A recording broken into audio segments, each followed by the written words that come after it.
Bonsoir tout le monde. Merci. C'est le fun de voir autant de personnes qui sont intéressées par notre nature qui va faire en sorte qu'on va essayer de prendre moins d'eau, consommer moins d'eau. Fait que c'est super le fun de vous voir. Je vais vous conter une petite anecdote aujourd'hui. Je suis allée à l'école Saint-Joseph. La ville a participé à un projet avec l'école pour faire des jardins, des petits jardins communautaires pour les enfants. Cet été, les parents avec les enfants vont s'assurer aussi de continuer à les arroser et tout. C'est de voir la lumière dans les yeux des enfants quand on parle de jardin, d'autonomie alimentaire, d'environnement. C'est vraiment le fun de les voir. Ce que je les ai invités à faire, c'est continuer à nous pousser vers le haut parce que c'est eux qui vont vivre avec ça par la suite. Puis je trouve donc que c'est le fun de voir cette génération-là qui est en train de pousser puis qui ont vraiment la conscience de l'environnement. C'est vraiment très intéressant. Dans ce contexte-là, le conseil de ville de Mercier a décidé de prendre le taureau par les cornes puis d'impliquer beaucoup plus les citoyens. Donc, on a créé 3 nouveaux comités. On a le comité consultatif d'urbanisme qui est dans la loi puis qui existe depuis toujours, qui a 5 citoyens qui siègent dessus. On a un comité consultatif du patrimoine on est en train de faire un inventaire des bâtiments du patrimoine et tout, puis voir qu'est-ce qu'on va faire avec. On a un comité consultatif citoyen qui, lui, va traiter de tous les sujets que ça le tente, que ce soit la sécurité publique, les infrastructures, les loisirs. Mais on a un comité spécialisé en environnement, qui est dédié uniquement à l'environnement. Donc, c'est le comité consultatif environnement. Monsieur Bernard Mallet, qui est conseiller municipal du district 5, est le président de ce comité. Et c'est grâce à ce comité si on est tous ici ce soir. Donc, je vais laisser la parole à Bernard. Merci beaucoup, tout le monde. Bon, bien, passer après Mme Michaud, on n'a plus grand-chose à dire. Moi, je suis heureux que vous soyez ici en grand nombre. Ça, c'est une fierté pour nous autres, surtout notre comité. Des personnes qui sont sous mon comité, qui sont ici en ce moment, qui ont travaillé. On a Armand qui est là, qui m'a aidé beaucoup pour choisir une personne pour les gazons, utiliser moins d'eau, ces affaires-là. Je ne prendrai pas votre temps pour vous présenter Edith, qui va vous faire une conférence sur les sortes de gazons qui va être le fun. Excusez-moi, je ne suis pas habitué de parler avec un micro. Et puis, ça va être plus facile à vous donner des bonnes idées pour vos gazons pour les prochaines années. Et merci beaucoup. Alors, est-ce que le micro fonctionne? Oui, super. Alors, j'essaie de me placer de façon à ce que je vois à la fois le public et puis l'écran. Donc, je vais m'habituer à la technologie. Voilà. Alors, juste quelques petits mots donc d'où je viens, etc. Donc, j'ai vécu pas loin d'ici, à Saint-Bruno pendant 30 ans, où on a créé Naturaction Québec en 86. Ça fait déjà un petit bout. Je viens d'apprendre qu'il y a une ex-employée de Naturaction qui va travailler pour vous, enfin, ou qui travaille déjà pour vous, je pense, Marine. Justement, je l'ai rencontrée l'année dernière. Je lui ai donné de la formation. Alors, c'est super. Au début, quand on a créé Naturaction, on a surtout focalisé sur le compostage, mais le but premier, c'était d'essayer de trouver, de suggérer des alternatives aux pesticides. Parce qu'en fait, la façon que je me suis impliquée, c'est que je suis arrivée à Saint-Bruno fin des années 70, et puis au début, je ne voulais pas trop faire de vagues, mais je voyais bien qu'on répandait des pesticides sur les pelouses de façon presque généralisée, puis je trouvais ça un peu fous de se battre contre des fleurs. Et un beau jour, mes enfants ont attrapé sur eux parce que le voisin faisait pulvériser, il y avait beaucoup de vent et tout venait chez moi. Alors là, j'ai demandé au monsieur de s'arrêter. Il était tout surpris parce qu'il trouvait que, au fond, j'avais un traitement gratuit chez moi, puis de quoi je me plaignais, etc. Alors j'ai vu qu'il y avait vraiment un manque d'informations et c'est comme ça qu'on a créé Naturaction Québec avec une dizaine de personnes. Et aujourd'hui, donc, c'est un gros organisme. Ils sont à Belleuil actuellement. Ils sont un peu, je dirais, l'équivalent d'Équiterre sur la rive sud. Là. Donc voilà, et puis j'ai écrit plusieurs livres. Le premier, c'était sur la pelouse. Donc je vais juste vous montrer. Voilà, ça c'était mon premier livre en 2000, parce que je donnais des conférences déjà, puis je me suis dit, je vais tout mettre ça dans un livre. Ça va être, je vais rejoindre plus de monde. Et ça a fait quand même un choc dans le monde horticole, parce qu'on parlait déjà à ce moment-là. Il y avait Hudson qui était en cours, ils ont été jusqu'à la Cour suprême contre 2 compagnies de pelouse, et puis ils ont gagné, puis on les a soutenus d'ailleurs. Et donc j'ai écrit ce premier livre-là, et mon éditeur, M. Broquet, ici, qui est pas loin d'ici, me disait, il ne faut pas que tu mettes le mot écologique dans le titre, parce que personne ne va acheter ton livre. En 2000. Alors, il y a eu de l'évolution depuis. Donc, j'ai écrit plusieurs autres livres, entre autres avec d'autres des co-auteurs, un livre sur les aménagements paysagers pour la sécheresse.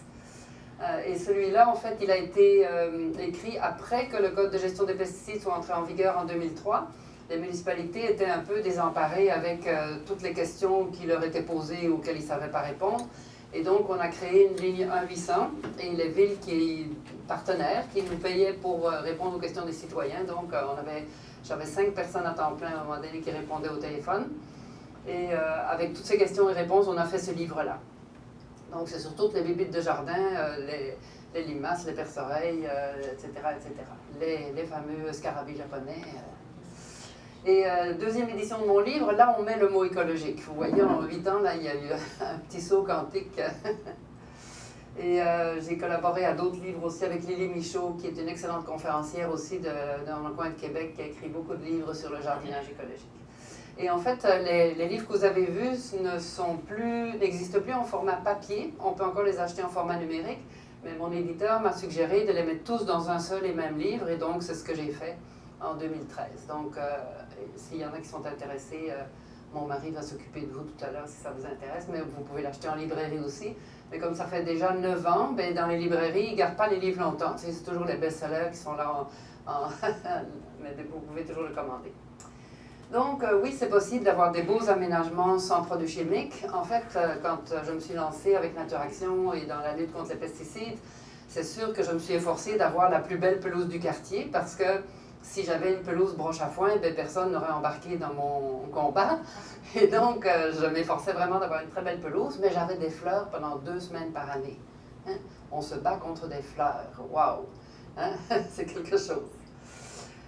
Donc, ce soir, là, je vais vous parler d'abord des principes de base du jardinage écologique, très, très rapidement, parce qu'en fait, les principes de base du jardinage s'appliquent à la pelouse, au potager, au parterre de fleurs, etc. Et donc, on va insister beaucoup sur la pelouse, parce que c'est là qu'on met encore le plus de pesticides en général, et aussi les alternatives à la pelouse, parce que il y a des endroits où la pelouse ne pousse tout simplement pas, comme à l'ombre dense ou sur des talus ou des choses comme ça. On est mieux de mettre d'autres sortes de plantes. Voilà. Donc, les principes de base du jardinage écologique, ça passe par la prévention. Un peu comme dans notre santé.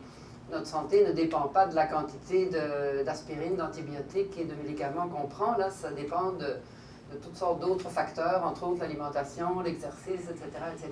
Donc, dans le jardinage, premièrement, c'est la tolérance. Hein. Acceptons la nature comme elle est.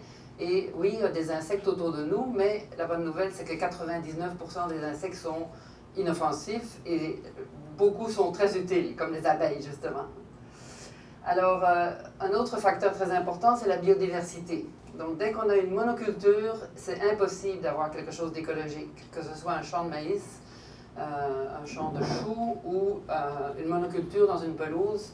On s'attire des problèmes parce que les insectes sont attirés par des couleurs, par des odeurs, par toutes sortes de sensations qui les attirent. Et s'il y a une seule espèce, bien là, vous allez avoir le prédateur de cette espèce-là qui va être au paradis parce qu'il a son plat favori, puis il n'y a rien qui attire les prédateurs, les autres.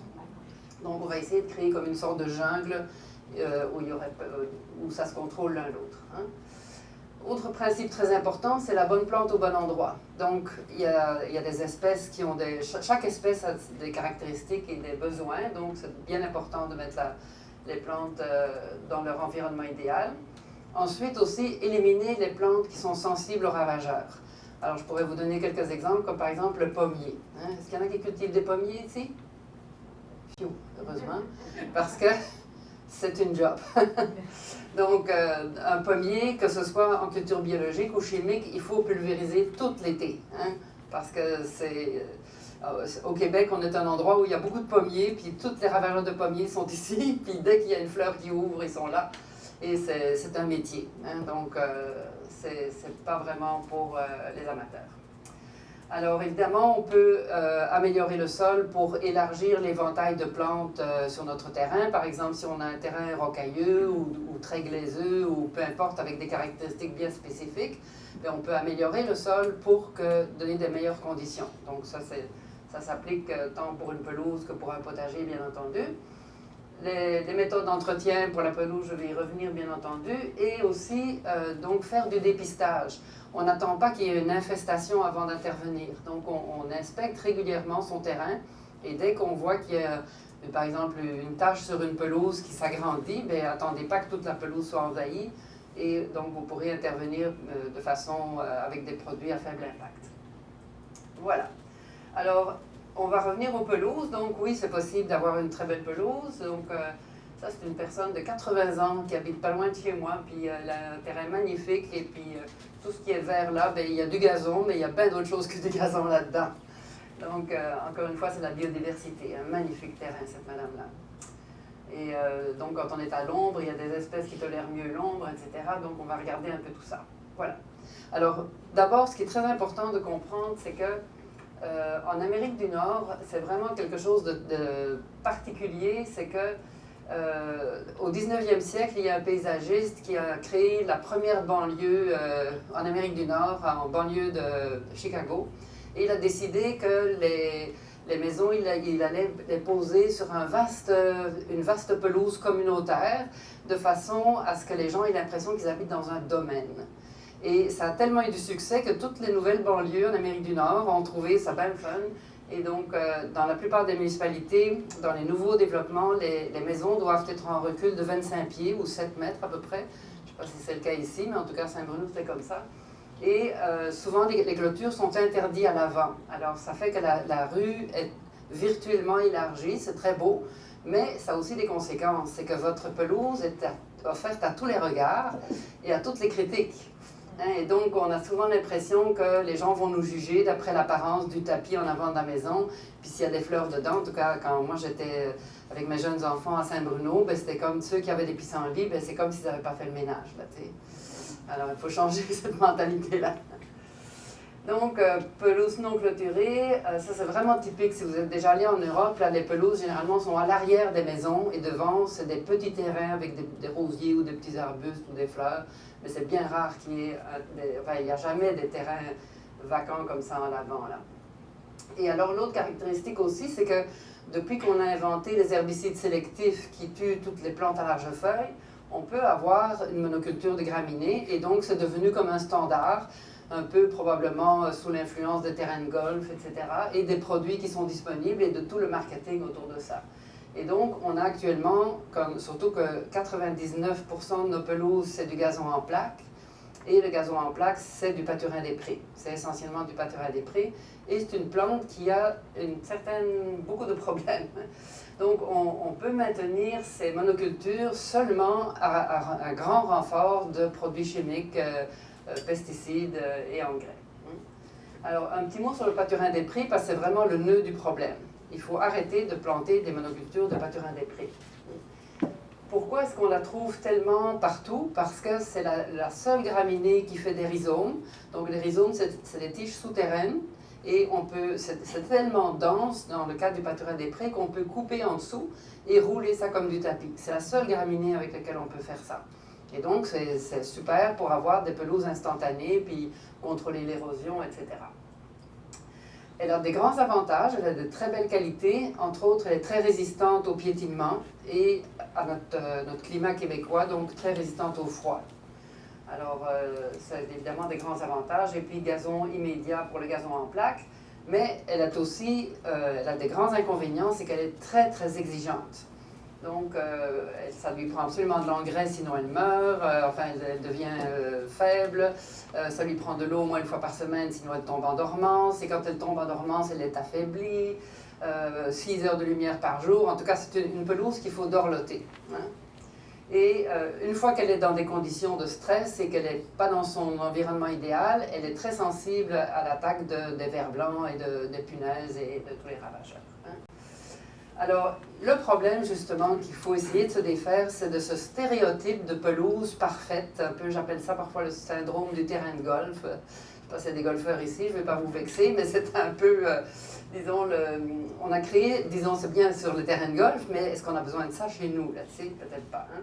Donc, il faut sortir de ce stéréotype. Et à mon avis, c'est un peu dépassé comme le stéréotype de la femme parfaite. Hein? Vous voyez le genre, hein? On pourrait dire aussi l'Apollon, là, évidemment. Mais enfin, c'est des stéréotypes qui sont irréalistes, qui sont très difficiles à atteindre, et puis qu'on n'est pas toutes dans le même moule, et puis on ne veut pas de stéréotypes. Voilà. Alors, donc, le pâturin des prés, très, très exigeant, et malheureusement, il est souvent posé sur de la terre d'excavation, de terre très ingrate. Comme ici, j'ai pris cette photo-là au 10-30 il y a quelques années, pendant qu'on était en train de construire cette belle maison. Évidemment, pendant la construction, il y a beaucoup de machinerie lourde qui circulent sur le terrain. Et quand vient le temps pour le paysagiste de faire la finition, de mettre la pelouse, bien, normalement, il serait tenu de mettre 4 pouces de bonne terre. Alors, ça tombe souvent dans de la terre très sablonneuse et ça tombe plus bas que 4 pouces bien souvent. Regardez ici en bordure du chemin de la rue, beaucoup de gravier plutôt que de la terre. Hein. Et évidemment, on peut en un rien de temps avoir un bel aspect. Mais celui qui a posé ce gazon-là, ce n'est pas celui qui va entretenir le gazon. Alors, bonne chance à celui qui l'entretient après. On a préparé le terrain pour des pissenlits. Parce que c'est la seule plante c'est le terrain idéal pour des pissenlits qui est capable de s'enfoncer dans un sol glaiseux, surtout ici en Montérégie, c'est toute de la glaise tout le long du Saint-Laurent. Donc, ce fameux pâturin des prés, très très exigeant en eau, aussi absolument besoin d'engrais, et tout ça, même si on n'est pas au bord du fleuve ou au bord d'un plan d'eau, tout ça va dans les égouts pluviaux après la pluie, au moins 50% après une grosse pluie, il va se retrouver dans les égouts, et tout ça finalement va favoriser les plantes aquatiques. Et regardez, ceci, ça c'est une photo que j'ai prise à Saint-Bruno, du temps où j'habitais là-bas. Et c'est le lac qui est au centre de la ville, là, qui s'appelle le lac du village, parce que dans le temps c'était un village. Et dans les années 60, on donnait des cours de natation dans ce lac-là. Hein? Aujourd'hui, on n'a pas tellement envie de se baigner là-dedans. Et pourquoi? Parce qu'il y a 9 égouts pluviaux qui se rendent dans l'étang. Et puis, c'est ça, la ville avait fait venir à l'époque des ingénieurs conseils, souvent beaucoup mieux que des biologistes, bien entendu. Moi, j'avais dit que j'étais dans le comité d'environnement et je leur disais, ben, c'est les engrais chimiques. Non, ça, il a fallu qu'ils payent un ingénieur conseil. J'ai rien contre les ingénieurs, mais disons, c'était un peu vexant quand même.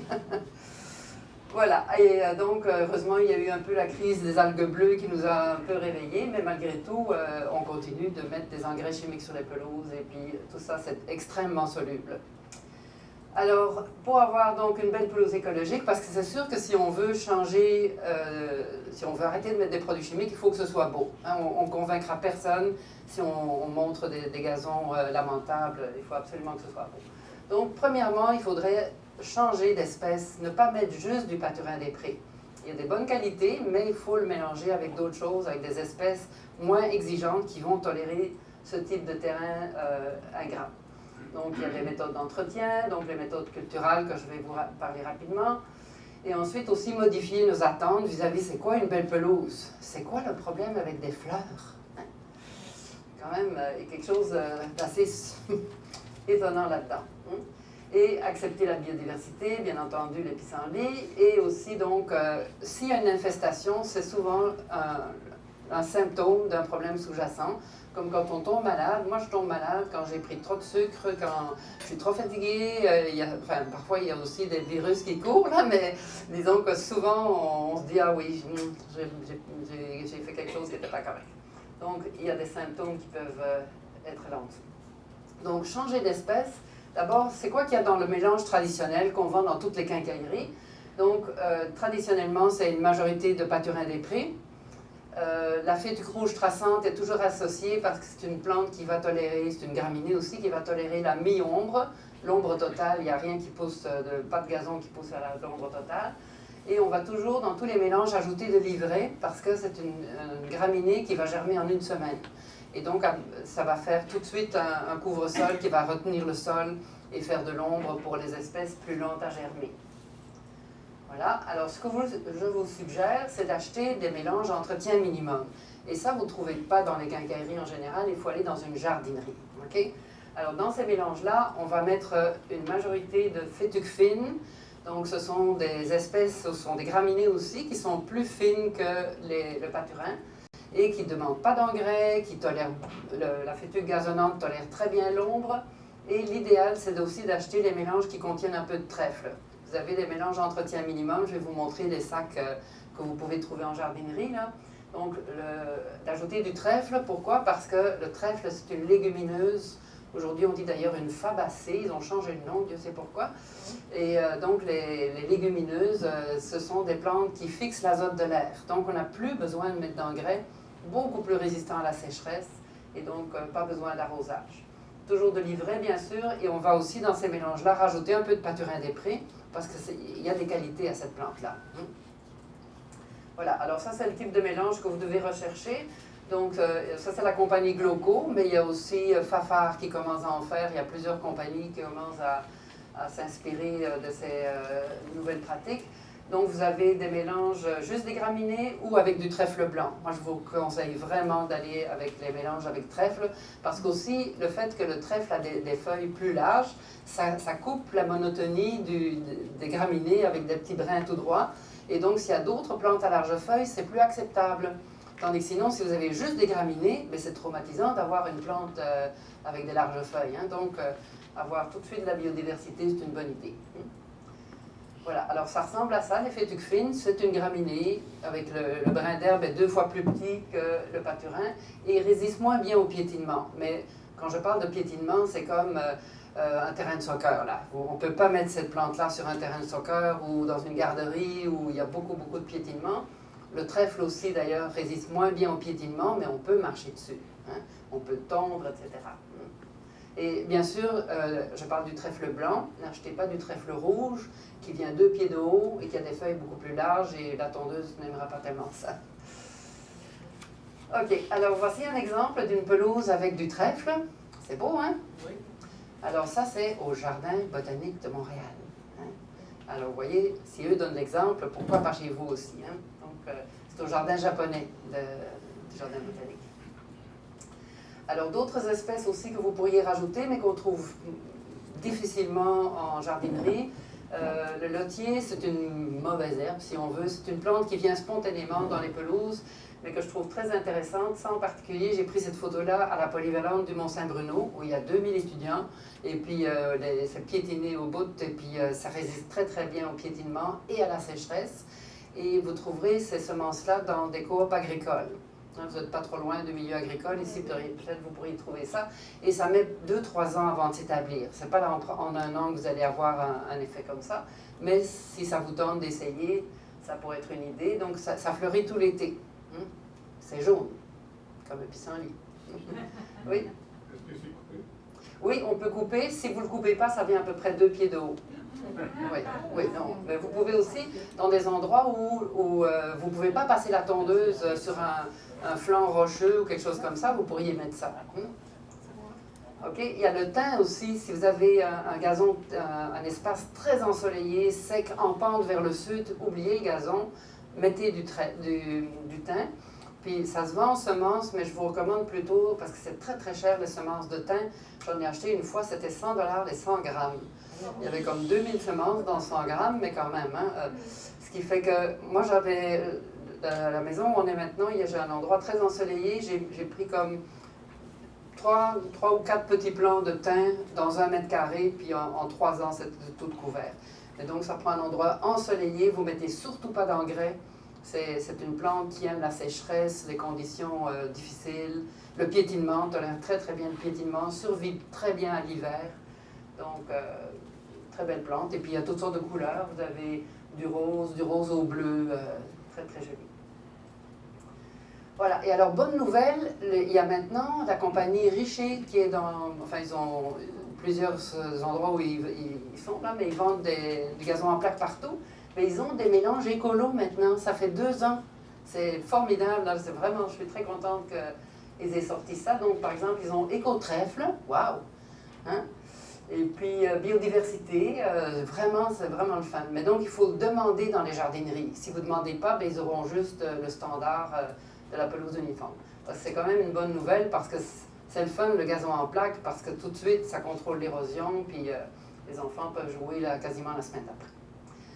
OK, alors on va passer à l'entretien. Ça va, je ne vais pas trop vite? OK. Question.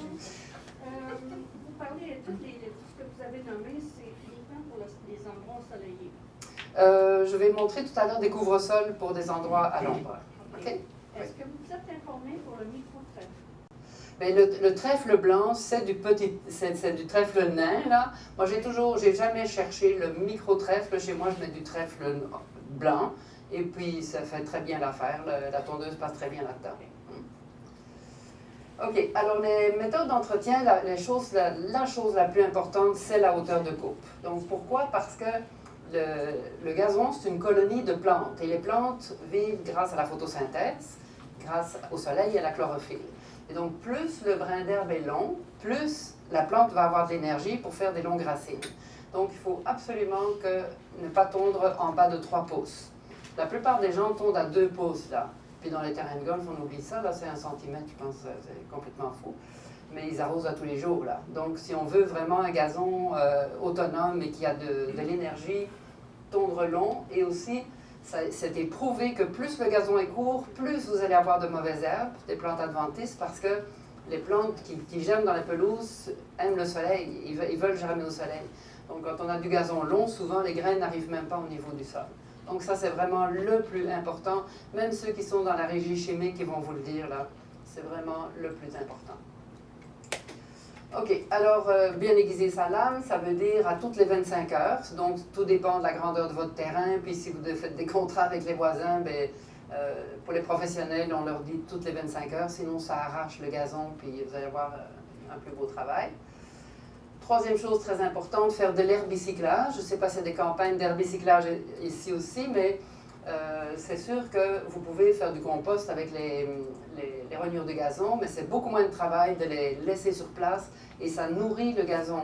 Donc, si vous laissez le gazon sur place, vous allez économiser 30 à 50 % d'engrais.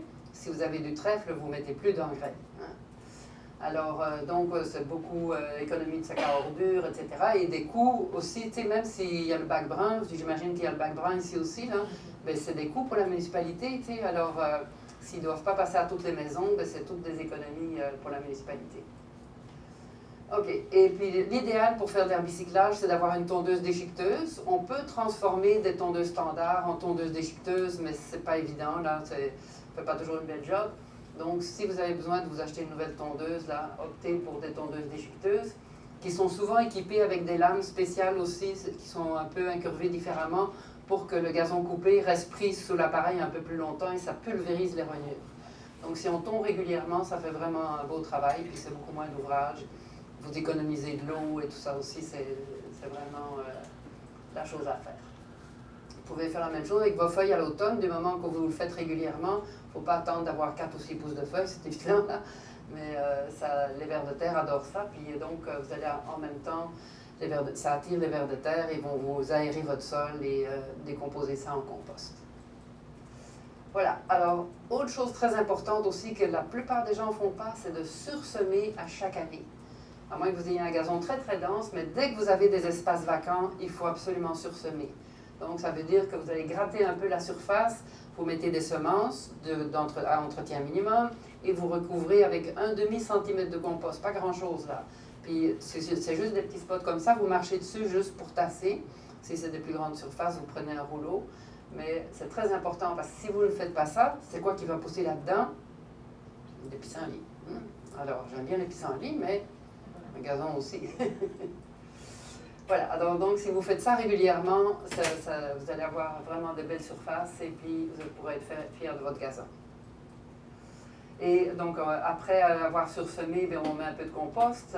Donc, ça s'appelle du terreautage. Autrefois, on appelait ça comme ça parce qu'on mettait du terreau.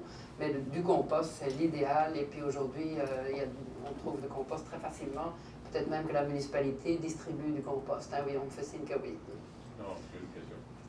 C'est des choses dans les différentes qualités de compost qui sont pareilles. En fait, c'est que le compost, obligatoirement, il y a normalement marqué le taux de matière organique sur les sacs que vous achetez. Il devrait y avoir au moins 80% de matière organique et maximum 60% d'eau. Parce que plus que 60%, d'ailleurs, normalement, c'est les règlements pour les sacs de compost, il ne peut pas dépasser 60% d'eau. Sinon, vous payez pour de l'eau. Hein, vous payez, enfin, bien que c'est souvent à la poche, c'est pas au poids, là, mais c'est ça les critères. Et qu'il y ait des crevettes dedans et tout ça, l'important, c'est la matière organique. Oui? Si on fait du compost à la maison, est-ce que ça peut aussi servir? Moi, je ne l'utiliserai pas. Moi aussi, je fais du compost à la maison, mais je n'utilise pas mon compost sur ma pelouse parce que je n'ai pas la technologie pour que ça chauffe suffisamment pour détruire toutes les semences qui peuvent être arrivées par accident dans ma pelouse, dans mon compost. Donc, je préfère... Puis le compost commercial, il est tamisé, tout ça, c'est plus facile à étaler. Oui? Est-ce que le compost qu'on donne à la ville, parce qu'on a les bacs bruns et tout... Oui, oui, c'est excellent. C'est excellent, ça? Oui, oui, oui. OK. Oui. Et quelle est la différence entre celui-là et le compost qu'on fait à la maison? Bien, c'est que dans le bac brun, ça va dans des sites de compostage où il y a ils font des meules de 12 pieds de haut, puis ça chauffe, ils les retournent, c'est dans des conditions idéales. Et quand ça chauffe, normalement, un compost, dans des gros tas de compost, ça chauffe à 70 degrés Celsius, puis toutes les graines de mauvaises herbes sont détruites, les maladies sont détruites, etc. Dans un compost domestique, on ne peut pas arriver à ces résultats-là. Hein? Okay. Donc, pour votre information, on en a acheté un autre voyage de compost. Si jamais il y en a dans vous autres qui n'avaient pas eu, là, il va y en avoir d'autres qui vont rentrer. Super. Alors, profitez-en. OK. De l'engrais. Alors, oui, si vous n'avez pas de trèfle dans votre pelouse et que vous voulez quand même continuer à mettre de l'engrais, achetez évidemment de l'engrais naturel. Donc, qu'est-ce qu'il faut rechercher? C'est de l'engrais naturel. Et comment est-ce qu'on sait? Souvent, c'est marqué dessus, tu sais, 100% naturel. Mais cherchez les 3 chiffres qui sont indiqués sur les sacs d'engrais. C'est obligatoire sur tous les sacs d'engrais, c'est le pourcentage d'azote, phosphore, potasse. Et pour un engrais naturel, ces 3 chiffres-là sont toujours en bas de 10. Parce qu'il y a d'autres choses que azote, phosphore, potasse. Par exemple, dans Actisol, c'est du fumier de poulet, déshydraté, tout ça. Et puis, bien, il y a de la matière organique, il y a bien d'autres choses. Donc, d'office, c'est en dessous de 10. Puis, si vous avez un contrat avec un entrepreneur de pelouse, demandez-lui sa formule. C'est presque toujours 15-16. Puis c'est sûr que les engrais chimiques, c'est soluble et ça va se retrouver dans l'égout pluvial. Ça coûte plus cher un engrais naturel, mais vous en mettez une fois par année. Vous n'êtes pas obligé, parce que ce n'est pas soluble, donc vous pouvez en mettre une fois, puis au printemps, en automne, en plein été, enfin l'idéal quand la pelouse quand il pleut abondamment, là, que ça pénètre bien dans le sol. Donc partout dans les jardineries, on trouve ça aujourd'hui sans problème. Ce qui est le plus important, par contre, si vous ne l'avez jamais fait, c'est de vérifier le pH. Donc, le pH, c'est le degré, je ne vais pas être trop scientifique là, mais c'est comme pour mesurer le degré d'acidité du sol. Et les plantes poussent dans un pH très étroit, entre 6 et 7,5 à peu près. Donc, c'est une échelle logarithmique et si on s'éloigne de ça, ben, c'est pas bon parce que en général, c'est trop acide avec les pluies acides, avec les engrais aussi, ça acidifie le sol.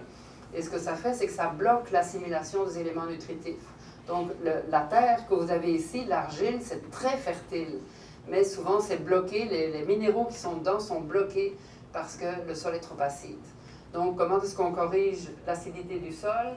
Simplement, donc vous pouvez faire une analyse de sol en jardinerie. Et donc, si vous avez un sol trop acide, vous pouvez simplement mettre de la chaux. Idéalement, vous achetez de la chaux dolomitique qui contient aussi du magnésium. Et c'est très lent à faire effet. Si vous en mettez au printemps, ça commencera à faire effet cet automne. Vous ne mettez pas à chaque année et vous ne devez pas faire d'analyse à chaque année, parce que c'est assez stable. Et aussi, si vous mettez du compost, ça va aider à stabiliser le pH. Alors, c'est une bonne idée de faire ça. Donc, vous n'êtes pas obligé d'acheter un pH mètre, vous allez faire ça aux 4-5 ans éventuellement. OK. Alors, l'aération du sol, est-ce que c'est nécessaire? Bien, en fait, vérifiez si vous avez un sol très, très compact. Vérifiez avec un crayon. Essayez d'enfoncer un crayon dans le sol. Si vous devez forcer pour le rentrer, vous avez peut-être besoin d'une aération. Alors, ça surtout si vous avez vu comment dans les nouveaux développements, comment on prépare le terrain, là. Alors, peut-être que les premières années, ça vaudrait la peine de faire une aération. Ça coûte relativement, disons, c'est un investissement peut-être pour quelques années, jusqu'à ce que la pelouse revienne bien, reprenne du poil de la bête, comme on dit. Alors, louez un appareil qui enlève des carottes de terre, vous n'avez pas besoin de les ramasser, ça va se défaire tout seul. Et équipez-vous, arrangez-vous avec les voisins, parce que le plus dur, c'est de le mettre dans l'auto, la foutue machine, là.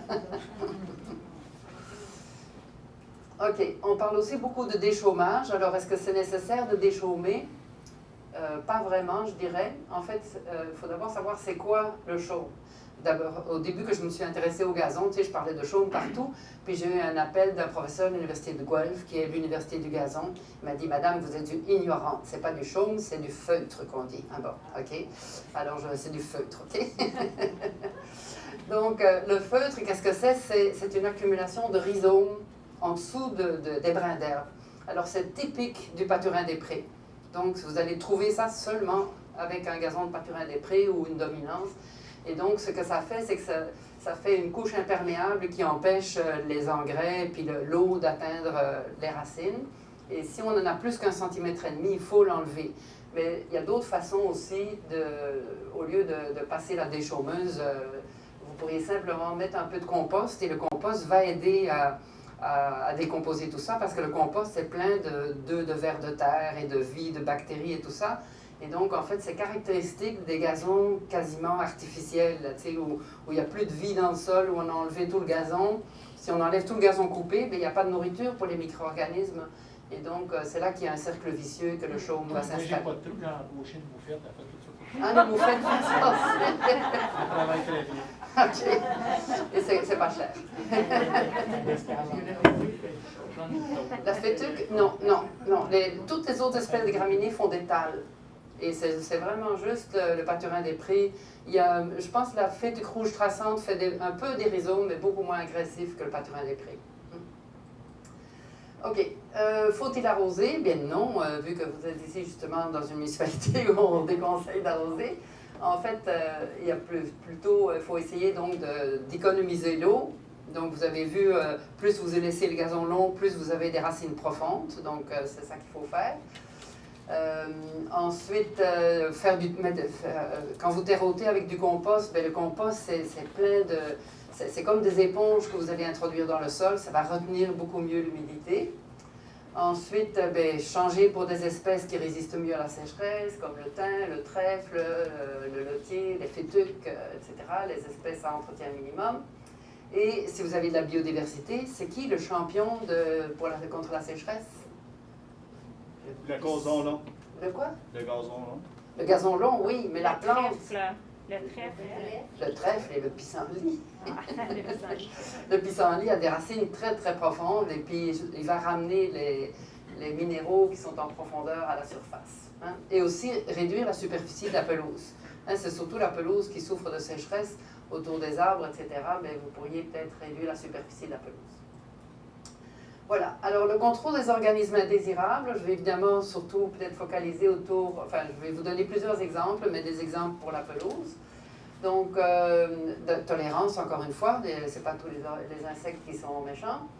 Ensuite, vous avez des méthodes biologiques, des méthodes, des pièges, des pesticides à faible impact. Alors, je vais vous donner quelques exemples pour illustrer ça. Voilà. Alors, des vers blancs. Est-ce que vous avez des vers blancs par ici? Oui. Oui, hein? Ouais. OK. Alors, les vers blancs, ce sont les larves de différentes sortes de hannetons et de scarabées. Alors, par exemple, au Québec, le hanneton indigène, c'est le hanneton commun, qui a un cycle de 3 ans avant de redevenir un adulte. Mais il y a un immigrant illégal qui est arrivé il y a quelques années, là, ça fait déjà presque 20 ans au moins. Et donc, lui, il a un cycle de 1 an, il est beaucoup plus agressif que le hanneton commun. En tout cas, il aime beaucoup nos pelouses. Et le scarabée japonais, en avez-vous du scarabée japonais? Oui, hein, c'est ça. Alors, les hannetons, eux, ils vont surtout faire des dégâts au niveau du gazon et parce qu'ils mangent les racines. Tandis que le scarabée japonais, il va surtout, il s'attaque à certaines espèces de plantes, comme les rosiers, les catalpas, les vignes, des choses comme ça. Il a de ses plats favoris. Et lui, il va surtout faire des dégâts à ce niveau-là. Et vous avez d'autres petits scarabées aussi qui pourraient éventuellement, mais disons, ils font toutes ces espèces-là font des vers blancs qui ont un stade dans le sol. Donc, le cycle de vie, à ce temps-ci, ils sont à la veille de se transformer en chrysalide. Maintenant, au mois d'avril, généralement, c'est des grosses larves comme ça. Et puis là, ils se transforment en chrysalide ou en pupe, et là, ils ne mangent plus. Alors, ne vous faites surtout pas avoir par des compagnies qui viennent voir les dégâts chez vous. Ça m'est déjà arrivé d'entendre dans des conférences des gens qui me disaient « Mon entrepreneur m'a suggéré d'enlever 6 pouces de terre pour enlever tous les vers blancs. » Et là, dans un mois, ils deviennent des adultes, ils ne sont plus dans le sol. Là, alors, on ne fait rien. Au printemps, on ne fait rien. Donc, ils vont bientôt arrêter de manger. Et puis, fin mai, début juin, ils vont se transformer en adultes. Et là, dans les hannetons, ils vont commencer à grignoter un peu les feuilles, mais ils ne font pas autant de dégâts que le scarabée. Et puis, fin juillet, début août, ils vont pondre des œufs. Et puis, le cycle recommence. Et c'est là, quand ils sont tout petits, fin août, septembre, c'est là qu'il faut les attaquer. Là, ils font moins de dégâts, mais vous ne voulez pas qu'ils deviennent des gros vers blancs du printemps. Là. OK, alors ici, vous avez le cycle des différents. Vous voyez, le hanneton européen, mi-mai, ça dépend là, maintenant, on est en retard parce qu'il a fait très froid. Alors, ils ne sont pas encore en pupe, mais bientôt. Et donc, vers la fin juin, ils deviennent adultes et puis ils pondent leurs œufs. Le hanneton commun, c'est 3 ans. Et le scarabée japonais, c'est 1 an, mais c'est un peu retardé par rapport au cycle du hanneton européen. Voilà, alors dégâts de scarabée japonais, hein, ceux qui en ont eu, vous savez ce que c'est. Voilà, et ça, c'est des dégâts du hanneton européen. Donc, eux, ils mangent les racines du gazon. Le gazon, il s'enlève comme rien, comme une perruque. Et c'est ça.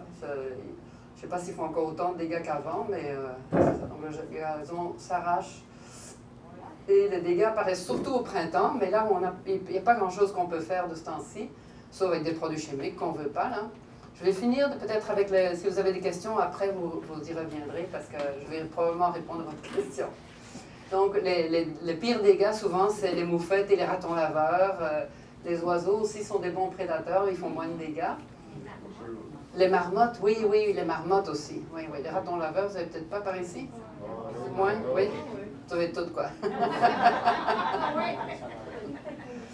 OK. Alors, c'est ça. En fait, avec Nature Action, on a fait une expérience il y a déjà une vingtaine d'années, je pense, dans un terrain, dans une rue à Belleuil. On a surveillé pendant toute une saison 20 ou 25 terrains. Et on s'est aperçu que toute la rue, ils avaient des vers blancs.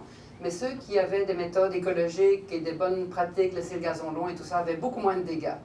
Donc, c'est clair qu'un gazon qui est vigoureux, même on lui mange quelques racines, il est capable de survivre. Et puis, c'est prouvé que les engrais chimiques encouragent qu'il y a plus de dégâts dans la pelouse où il y a des engrais chimiques. Et aussi, les pentes ensoleillées, ça c'est leur endroit favori. Pour pondre, ils adorent pondre dans les pentes ensoleillées, qu'ils n'aiment pas être, j'imagine, dans l'humidité ou quoi. Mais par contre, pour pondre, c'est plus facile pour eux de pondre dans un terrain meuble qui vient d'être arrosé, tout ça. Donc, arrosez pas pendant la période de ponte. Donc, il faut un peu connaître le cycle du ver blanc pour savoir qu'est-ce qu'il faut faire. Donc, ici, par exemple, ça c'est l'endroit idéal pour les hannetons ou pour les scarabées japonais pour pondre. Mais pourquoi mettre du gazon sur une pente pareille, là? C'est pas facile à tondre, ça. C'est l'oratoire Saint-Joseph. Alors donc, ne pas arroser en période de ponte, parce que c'est trop facile pour les hannetons de venir pondre là-dedans. Alors aussi, éteignez les lumières. Les hannetons, les scarabées, c'est des insectes nocturnes. Et puis la nuit, ils cherchent après les femelles, j'imagine, et puis ils se promènent la nuit. Et ils sont attirés par les lumières. Alors malheureusement, on aime ça, avoir des lumières dans notre jardin, mais éteignez les lumières en juillet, fermez vos rideaux. Puis dites à tous vos voisins, vous avez donc de belles lumières. Non, c'est méchant. Par contre, vous pourriez faire des pièges lumineux. Vu qu'ils sont attirés par les lumières, bien, vous pouvez attaché soit sur une corde à linge ou à un arbre, vous mettez un rideau de douche, vous mettez un spot en arrière ou au-dessus, et puis vous mettez, le rideau doit tomber dans un seau ou dans une poubelle avec de l'eau savonneuse. Vous allez voir combien vous allez en attraper, là, vous serez surpris. C'est un piège très facile à faire. Et vous mettez du savon, comme ça il meurt assez rapidement. Alors, il existe des pièges à phéromones, vous avez peut-être déjà essayé ça, mais ce n'est pas la seule technique là. Il y a plusieurs choses qu'on peut faire. Et ce n'est pas juste un produit miracle ou une recette. Là. Il faut essayer plusieurs trucs. Donc, ne pas arroser fin juin et au mois de juillet quand il pond. Et vous pouvez aussi, j'ai appris ça pendant que je donnais une conférence, quelqu'un m'a dit, et ça m'a été répété plusieurs fois, que si on pulvérise une macération d'ail, donc vous faites macérer 3 gousses d'ail dans 1 litre d'eau bouillante, et puis donc pour que le jus aille bien dans l'eau, et puis vous filtrez le lendemain matin, et vous pulvérisez votre gazon avec ça. Donc le gazon, il sent plus le gazon, là il sent l'ail. Alors là, les hannetons arrivent, puis là ils disent non, c'est pas ici, je me suis trompé de place, et puis ils vont aller pondre ailleurs. Mais c'est sûr qu'il faut répéter après la pluie. Donc il paraît que c'est efficace. Je n'ai jamais essayé, mais je vous donne le truc au cas où. Donc ça, c'est pendant la période de ponte, l'ail. Hein, on va les mêler. Ou bien, une fois qu'ils ont pondu au mois d'août, et que vous voyez qu'il y a des petits vers blancs sous la surface, il y a la feuille de rhubarbe qui est poison. Alors ça coûte rien, tout le monde peut, c'est facile à trouver. Vous faites une tisane avec la feuille de rhubarbe. Vous découpez une feuille en petits morceaux, vous mettez de l'eau bouillante dessus, laissez macérer une demi-heure et vous pulvérisez le sol avec ça. Et il faut arroser en profondeur pour que ça aille au niveau des racines. Il faut quand même savoir d'abord s'il y a des vers blancs qui ont pondu, là, enfin s'il y a des hannetons qui ont pondu. OK. Deuxième méthode, les nématodes. Est-ce qu'il y en a qui ont déjà essayé les nématodes? Oui, quelques-uns. Donc, c'est un produit qui est assez délicat à appliquer. Alors, il faut des conditions idéales. Donc, il faut absolument que le sol soit à 15 degrés, ce qui n'est pas le cas encore pour le moment. Peut-être la semaine prochaine. Mais malgré tout, au printemps, ça ne vaut presque pas la peine parce que ça coûte très cher, ce produit-là. C'est 50 $, je pense. Et puis, dans 2 semaines, ils vont être en dormance, ils ne mangeront plus. Donc, pourquoi gaspiller son argent? Alors, l'idéal, donc, c'est quand ils sont tout petits. Ils sont beaucoup plus faciles à détruire quand ils sont petits, à la fin août, début septembre. Et il faut absolument que le sol soit détrempé parce que c'est un petit ver microscopique qui n'a pas de pattes. Il faut qu'il nage dans le sol. Donc, si l'arrosage est interdit, peut-être pendant une semaine, demander un permis d'arrosage. Je ne sais pas si c'est possible pour un cas spécial. Là. En tout cas, vous demanderez au service des travaux publics. Et en tout cas, il y a toutes sortes de conditions. C'est sûr que les entrepreneurs à pelouse ne veulent rien savoir de ça. C'est trop compliqué parce qu'il faut faire ça le soir et par temps couvert et tout ça. Un gars qui a 3000 clients, il ne peut pas faire ça. Là, hein. Donc, c'est plus pour vous autres à faire ça. Voilà. Et il faut brasser la solution, enlever les filtres. En tout cas, c'est un peu compliqué. Là, et le résultat, généralement, ça peut, dans les bonnes conditions, c'est 75% de mortalité. Ce qui est quand même pas mal, là, mais bon. Alors, sinon, il y a les biopesticides et il y a un nouveau biopesticide qui est sorti depuis 2 ans contre les vers blancs. Mais d'abord, juste vous parler du produit en général. Les Bacillus thuringiensis, c'est utilisé, ce sont des bactéries et on l'utilise surtout contre les chenilles. Et cette souche-là, le BTK, c'est vendu dans les jardineries déjà depuis très longtemps. Et c'est très efficace contre la pyrite du chou, tu sais, le papillon blanc. Si vous cultivez des choux, là, c'est très efficace. Vous pulvérisez aux 2 semaines pendant la période estivale. Et puis, parce qu'en fait, donc, vous pulvérisez le feuillage, vous ne pulvérisez pas l'insecte. Vous pulvérisez les choux ou bien l'endroit où les vers, ça tue les chenilles, seulement les chenilles. C'est très, très spécifique. Et donc, les chenilles vont manger le produit, et puis ils arrêtent de manger dans les quelques heures qui suivent, et ils meurent d'inanition. C'est extrêmement cruel comme méthode. Mais bon. Voilà, alors donc, il y a différentes souches de Bacillus thuringiensis. Il y a le BTK qui est contre les chenilles. Il y a le BTI qu'on pulvérise sur les lacs auprès des terrains de golf pour les moustiques. Il y a le BTG, justement, contre les vers blancs. C'est le Bacillus thuringiensis galérié, que ça fait pas longtemps que c'est sorti. Ça fait 2 ans qu'on voit ça sur les tablettes. Ça coûte aussi très cher, j'ai vu. Et ça, apparemment, qu'on peut l'appliquer au printemps, il commence à faire effet à 10 degrés. Mais est-ce que ça vaut la peine de gaspiller son argent au printemps alors qu'ils vont sortir de terre de toute façon? Moi, j'attendrai à l'automne. Et d'ailleurs, si vous lisez la fiche technique, ils disent c'est beaucoup mieux à la fin du mois d'août ou au mois de septembre. Le Oui. BTI et pourquoi? BTI pour les larves de moustiques. Ok, merci. Oui. Mais enfin, moi, je trouve que c'est un peu fou d'aller pulvériser tous les lacs du Québec. Tu sais, on a besoin des moustiques pour les oiseaux, puis tout ça, là. Alors, mais en tout cas. Alors donc, c'est ça, les gens de cette compagnie-là, ils disent qu'on peut l'appliquer au printemps, mais c'est ça, bientôt il va sortir de terre, donc pourquoi faire? Alors ici, vous pouvez, dès qu'il a pondu, là c'est le meilleur temps, fin août jusqu'au mois d'octobre, avant qu'il s'enfonce, parce que le ver blanc, pendant l'hiver, il va aller profondément sous la ligne de gel pour revenir au mois d'avril très gros. Donc c'est vraiment quand il est petit qu'il faut l'attaquer. Et donc ça s'applique aussi pour le scarabée japonais. Hein, on va pas disons pour les feuilles, on ne va pas s'attaquer aux feuilles lorsqu'il est adulte, on va s'attaquer lorsqu'il est dans une larve, sous forme de larve. Par contre, pour le scarabée japonais, on vend beaucoup de ces pièges à phéromones, donc c'est une espèce de substance qui est attractive pour les mâles, et puis si on attire tous les mâles, ben, ils ne vont pas pouvoir féconder les femelles. Je l'ai utilisé, moi j'en avais pas eu beaucoup chez moi jusqu'à présent, sauf l'année passée, j'ai un prunier, puis mon prunier était plein. Et pour éviter d'attirer encore plus de scarabées, vous mettez le piège un peu sur un autre arbre, pour l'attirer ailleurs, loin de votre arbre ou de votre rosier, etc. Mais c'est ça, il faut aussi vider le sac ou le contenant régulièrement, parce que sinon ça va sentir après quelques jours, parce qu'il meurt là-dedans, puis ça sent pas très bon après quelques jours. Et à chaque année, il faut remplacer la pastille. Hein, donc ça fait effet seulement un été. OK, alors après ça, vous avez, comme dans l'artillerie, des produits alternatifs, des insecticides à faible impact. Donc vous avez le savon insecticide, qui peut servir pour un tas d'insectes. Je vais vous montrer quelques exemples. L'acide borique contre les fourmis. C'est ce qu'on trouve dans les appâts qu'on met dans les maisons. Là, c'est de l'acide borique avec un appât sucré pour les attirer dedans. Et puis des pyrétrines, qui sont des extraits de plantes, qui vont avoir, parfois c'est combiné avec le savon insecticide. La terre diatomée qui est vendue abondamment, mais c'est écrit en tout petit caractère que c'est surtout pour à l'intérieur des maisons, parce qu'une fois qu'il est mouillé, le produit est plus tellement efficace. Hein, c'est comme de la silice, et ça coupe les organismes, ils se déshydratent.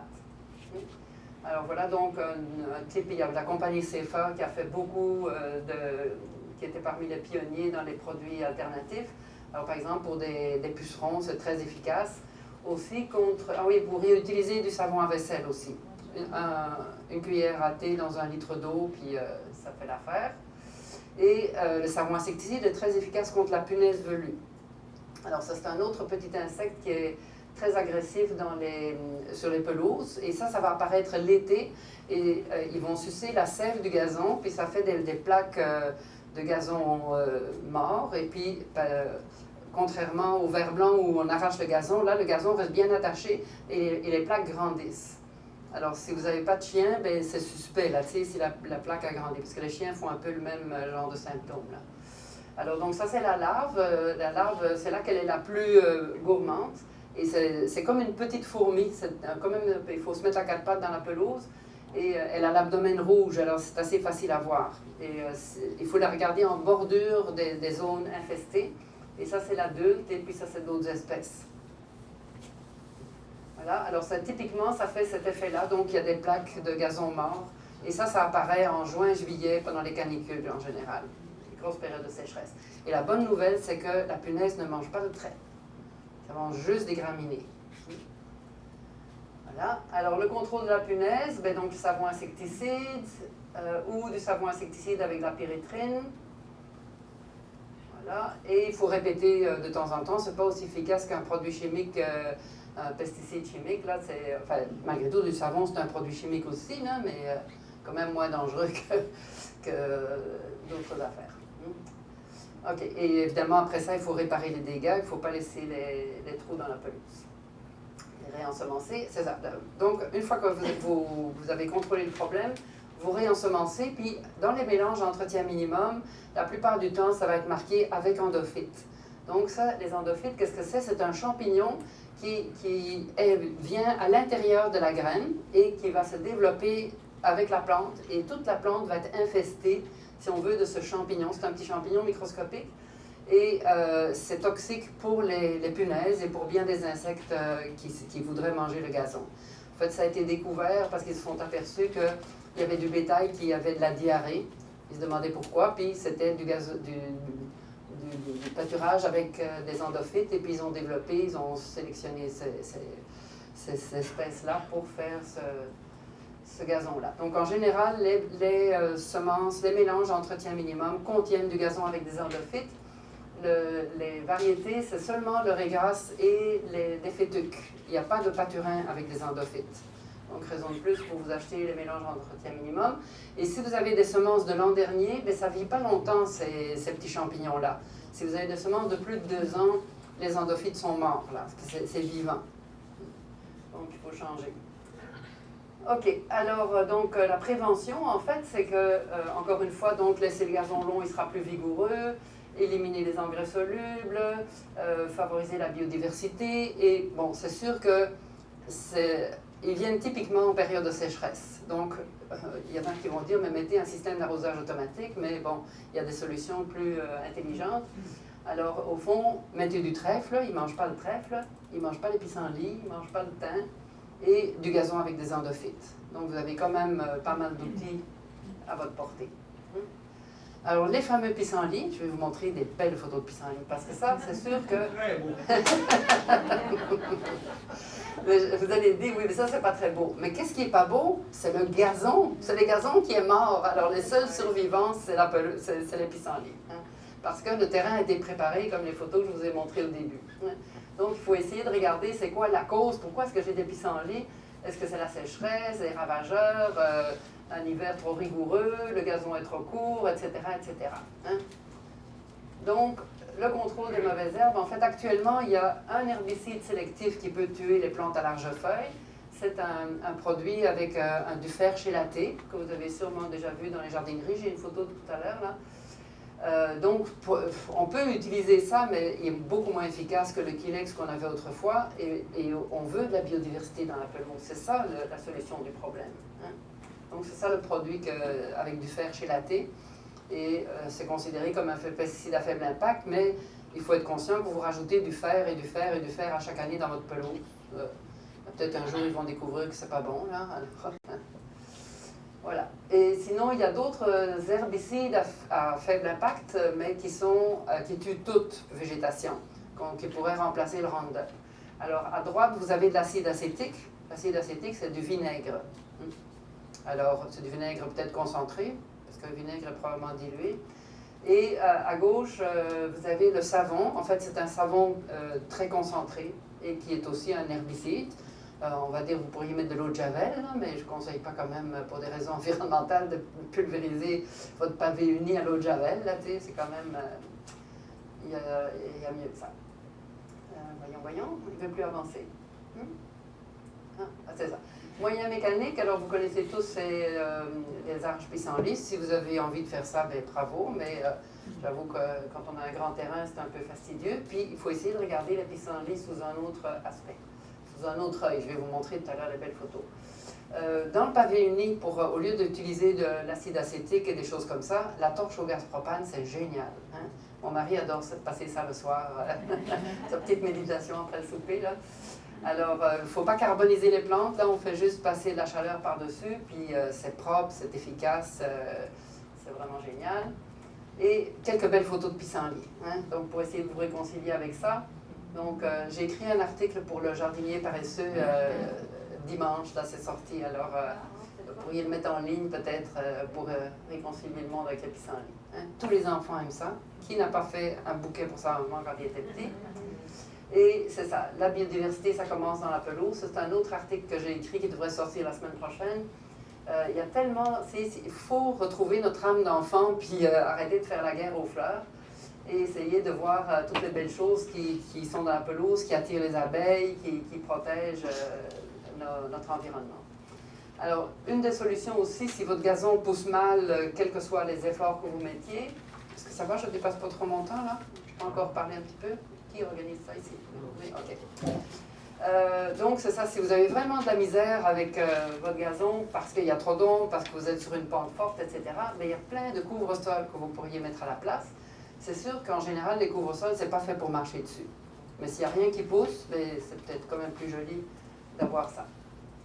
Voilà, donc ici, par exemple, vous pourriez mettre du trèfle et ne pas le tondre de l'été, mais je vous conseille quand même de le tondre au moins une fois par année pour que, sinon les arbres vont revenir. Si vous habitez, s'il y a des peupliers ou des choses, des bouleaux dans le coin, là, vous allez avoir des arbres dans quelques années. Mais c'est plus beau le trèfle tondu, j'avoue, là, mais j'ai déjà vu des gens qui ne le tondaient pas. Alors, le lotier non tondu, ça c'est une photo qui a été prise le long de la carrière Miron sur, je ne sais pas quelle grande avenue à Montréal, boulevard de la Jeunesse, ou quelque chose comme ça, je ne sais pas trop. Ça vient 2 pieds de haut, et en fait, c'est une régie différente que la Ville de Montréal a adoptée depuis quelques années, de ne pas tondre partout à la même hauteur. Et c'est ce qu'ils ont fait sur les autoroutes aussi depuis quelques années. Au lieu de tondre 16 fois par année, mais on ne tombe plus que 4 fois, puis on laisse pousser les fleurs, puis ça attire la faune, etc. Hein? Donc ça, c'est le lotier.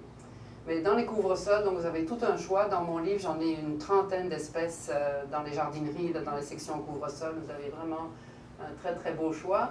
Hein? Dans les petits jardins, vous pourriez mettre une espèce peut-être pour... enfin, l'idéal, c'est toujours d'en mettre plusieurs, là.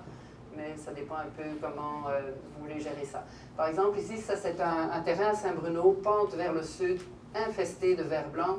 C'est une amie à moi qui a finalement pris son courage à 2 mains. Elle a éliminé le gazon en mettant des grands cartons. Tu sais, elle allait dans les magasins de bicyclettes et de machines à laver, elle mettait des cartons à terre pour étouffer le gazon qui restait.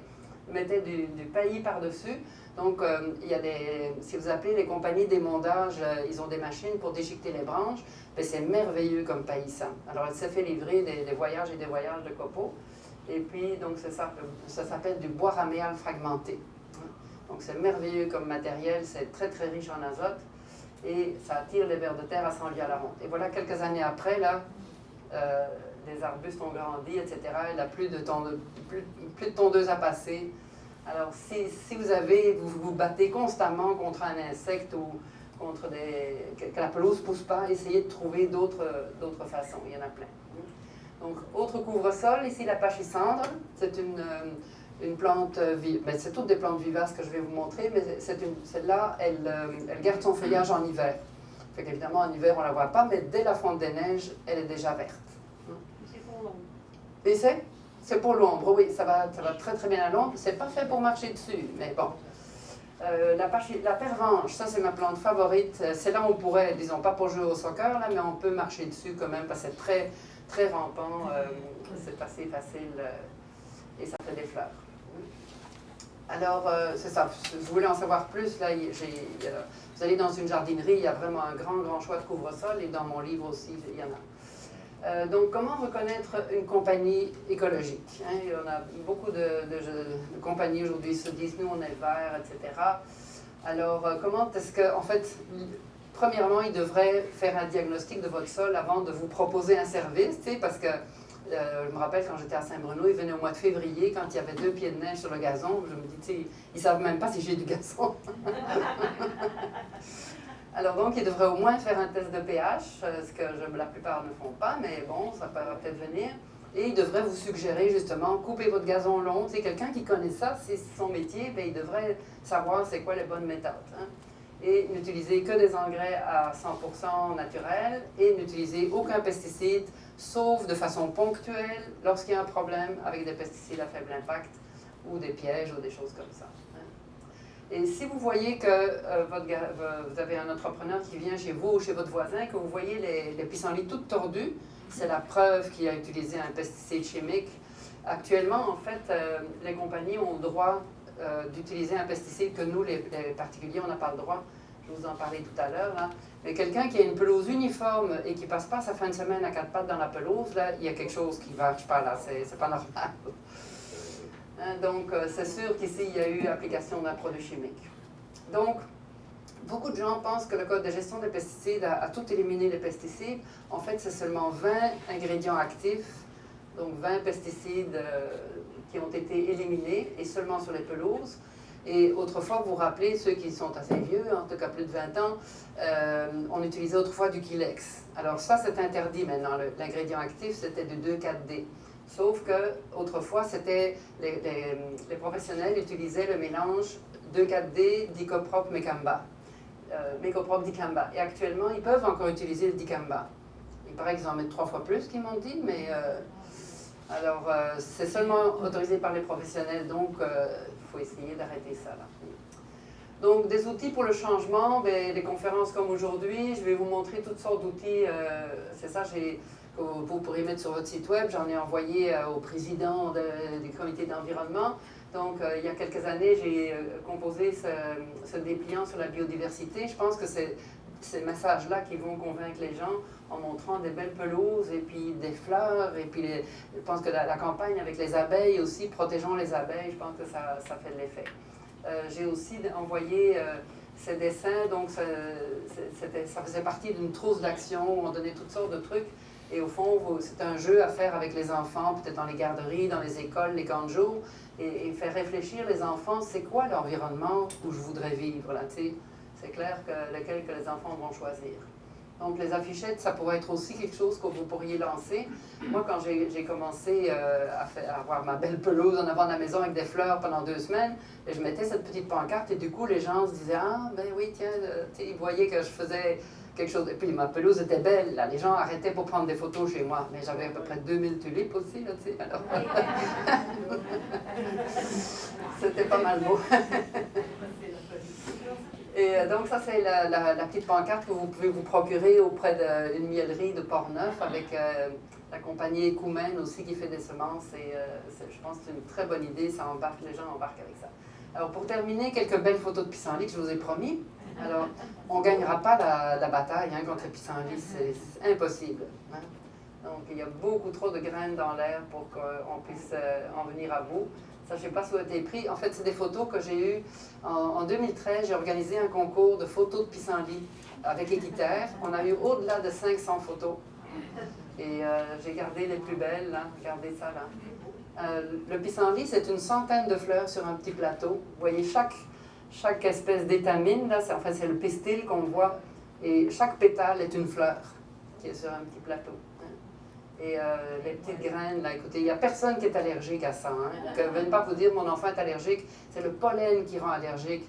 Et quand les pissenlits sont en fleurs, les bouleaux sont en fleurs. Et c'est beaucoup plus allergène, le pollen de bouleau. Hein. Regardez ça, c'est beau. Ça, c'était la gagnante. Voilà, alors si vous voulez en savoir plus, là j'ai un beau livre là-bas que vous pouvez le trouver en librairie. Actuellement, il est moitié prix parce que ça fait 9 ans, puis l'éditeur a décidé de les vendre à 15 $ au lieu de 30. Alors, on en a quelques-uns ici. Mon mari pourrait s'occuper de vous si ça vous intéresse. Et je pense que, oui, c'est ça. Si vous avez des questions. Oui? Vous parliez de ne pas mettre d'engrais quand on... Je pense que vous devez venir au micro pour que ce soit enregistré, hein, c'est ça? Oui. Vous vouliez dire un mot d'abord?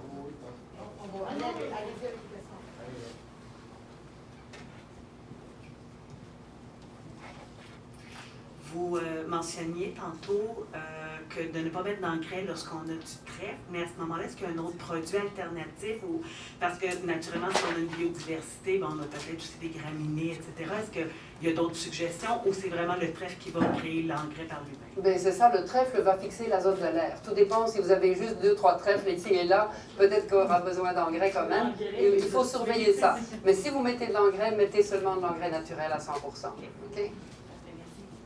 D'autres questions? Mais je pense que c'est... Je parlais assez fort. peut-être. Que pensez-vous du gazon qui n'est pas tombé pour le mois de mai? Le gazon, ah oui, qui n'est pas tombé au mois de mai. Oui. Bien, je pense que ça va d'abord donner de la force au gazon au printemps parce qu'il va avoir le temps de faire de longs brins d'herbe. Et puis oui, ça va, les pissenlits, on va avoir plein de pissenlits partout. Mais vous avez vu les pissenlits dans la nature, il y en a des milliards. Là, on n'arrivera pas à bout. Je pense qu'on est mieux de les accepter. Là. Alors je suis en faveur de ça. Est-ce que vous pensez qu'avec les IMAC comme couvre-sol? Les IMAC, oui, c'est un bon couvre-sol, ça aussi. Ça peut aller un peu au soleil. Hein. Soleil et c'est un peu mixte là, mais... Est-ce qu'on pourrait faire une pelouse avec des humains? Ben, tous ces couvre-sols-là ne sont pas aussi résistants au piétinement que les graminées, et en particulier que l'ivraie ou le paturin des prés. L'ivraie est très très résistante aussi, mais c'est une plante qui meurt après 2-3 ans qu'il faut réensemencer. Non, l'ivraie, parce que dans les mélanges, là, il y a toujours de l'ivraie, et dans les terrains de soccer, pour refaire là où il y a les buts, ils sèment de l'ivraie parce que ça germe en 1 semaine, et c'est très résistant au piétinement. Mais les autres couvre-sols, là, vous ne pouvez pas vraiment jouer, laisser jouer des enfants là-dessus. Là. On va pas tirer de Il y a madame qui veut... Oui, ok, c'est correct. Vous avez parlé tantôt des endophytes avec la fétuque. Est-ce que si on les entrepose, ils finissent par dépérir? Dans le sol, est-ce que les endophytes vont perdurer, vont continuer à se propager des couches? Oui, en fait, les endophytes pourraient vivre plusieurs années une fois qu'ils sont sur la plante, mais sauf que la plupart du temps, c'est sur l'ivraie qui sont vendus. Alors, l'ivraie ne survit pas plus que 2-3 ans, généralement, d'autres espèces vont prendre la place. Alors, il faut justement peut-être réensemencer de temps en temps. La fétuque, ça serait perpétuel? La fétuque, ça devrait... Oui, mais je ne sais pas si c'est plus sur la fétuque ou sur l'ivraie qu'ils mettent les endophytes. Je suis une grande amoureuse des pissenlits. Ah, wow! Depuis à peu près 20 ans, je ne sais pas, là. J'en mange 10 par jour pendant 14 jours. Wow! Ça me régénère, je suis transformée après ça. Mais attention, il ne faut pas qu'il y ait eu de pesticides n'importe où. Puis là, j'ai vu que mon voisin, il y en avait déjà. Il faut prévoir, il ne faut pas commencer trop vite parce qu'il faut en avoir 10 par jour. Mais là, est-ce que vous mangez les feuilles ou la fleur? La fleur. La fleur? La fleur, je la coupe. Vous mangez la fleur? Oui, okay. Je commence par la tige. J'enlève un petit peu le poil qu'il y a dessus, je sais pas quoi, là. Puis je regarde s'il y a des bébites au-dessus, en dessous. Je mange la tige, puis après ça, la fleur. La fleur est très sucrée. Ah oui, je finis par la fleur. Puis les gens qui me regardent, ils me trouvent très bizarre. Mais je suis bien en santé, puis tous les printemps, je fais ça. Oui, c'est très bon pour le foie. Oui. Mais surtout les racines, là, mais toutes les parties du pissenlit sont bonnes pour la santé, je pense. Et les feuilles, si vous voulez manger les feuilles, il vaut mieux les manger avant la floraison, parce qu'une fois qu'il y a la floraison, elles deviennent très amères. C'est ça. Merci.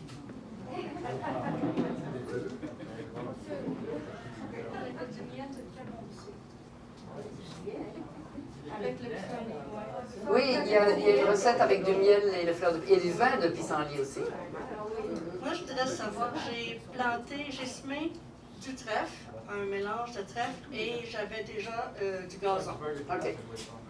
Est-ce que c'est possible que l'un et l'autre se combattent parce que j'ai plus de trèfle? Bien, ça fait plusieurs personnes qui me disent ça, mais je pense que c'est que le gazon est malgré tout assez vigoureux. Surtout si c'est du paturin des prés. C'est un gazon qui est vigoureux avec ses rhizomes qui peut envahir vraiment l'espace. Donc, il faut peut-être essayer... En fait, d'abord, ne plus mettre d'engrais parce que ça favorise le paturin. Ah bon, OK. Donc, le trèfle peut-être réensemencer régulièrement, puis c'est sûr qu'il va revenir. J'ai plus de trèfle, mais par contre, j'ai beaucoup de petites violettes qui ont semé. Fait que là, j'ai du gazon et de la violette. Bon, ben c'est beau aussi. Ça change comme ça régulièrement, tous les 3 ans. Mais il faut accepter ce que la nature nous donne. C'est ça. OK, fait que c'est bien. Merci. Parfait. Votre mari, là, il utilise la torche. Hein? Oui, oui. Moi, j'utilise le gaz avec des allumettes, là, pour le gazon jaune. C'est-tu bon? Du gaz, de la gasoline.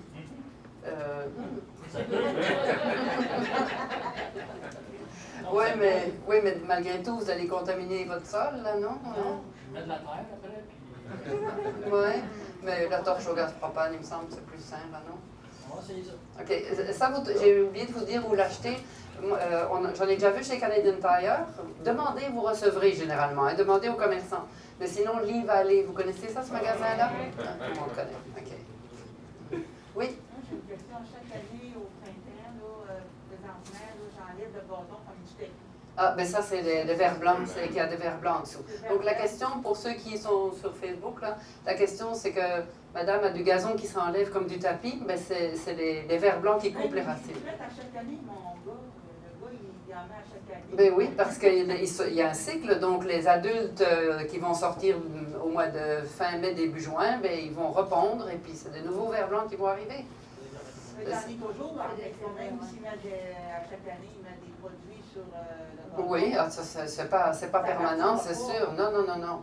Puis même avec des produits bio aussi, si vous avez un environnement propice au ver blanc, donc il faut appliquer plusieurs méthodes, là, les pièges, fermer les lumières. Oui, mais c'est ça, les gens, ils ont toutes des petites lumières. Ça, c'est vraiment pas bon, ça, ouais. Ben non, ça attire les vers blancs, c'est sûr. Enfin, ça attire les hannetons. Parce que j'en ai juste à côté de la maison, j'en ai pas partout, j'en ai juste, de près c'est plus, je devrais même pas en acheter d'autres. Ben non. Puis les éteindre donc, au mois de juillet, les éteindre, j'imagine c'est des lumières solaires. Oui. Oui, c'est ça. Mais il y a moyen de les éteindre. Mais c'est ça, on les met pour les voir l'été, puis il faut les éteindre pendant un mois. J'allume toujours les lumières dehors, vous devrez tout les aussi, oui, oui. Et fermer les rideaux. Ben parce qu'ils vont aller cogner dans vos vitres. Hein? D'ailleurs, c'est ça qu'ils font, hein? Ils cognent dans les vitres au mois de juin, juillet. Là. Ça, c'est juste les barbeaux. C'est juste nos... les hannetons communs? Et les hannetons européens ne font pas ça? Ah oui, ok. Moi, je pensais que j'étais les deux. Mais là, j'ai changé d'environnement. Maintenant, je suis en estrie, puis il y en a qui frappent effectivement dans les fenêtres. Mais je ne me suis pas fatiguée à savoir lesquels c'était là. Mais... Ah oui, oui, oui. Petite question, chez nous, il y a une section qui a vraiment des gros trous, c'est souvent les ratons qui vont. Oui. Si je veux te planter du trèfle, est-ce qu'il faut que j'en mette partout ou est-ce que le gazon est sain, on n'en met pas? Ou... Oui, donc je répète pour ceux qui, vu que vous n'êtes pas allé au micro, madame a des ratons laveurs qui viennent labourer son terrain.